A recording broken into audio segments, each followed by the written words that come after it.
marka waxaan caaw ka hadalnay de barnaamijkii horta barnaamij walba aan soo bandhigo habeenka ama aan ka hadlo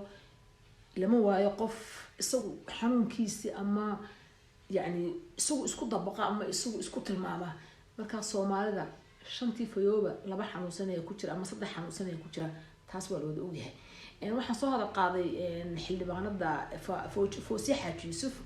hadal ay tiri habeen hore aan dhageysanayay maadaama aad u jecelahay qof de wax baratay oo educator oo ugu dayasho mudan ay tahay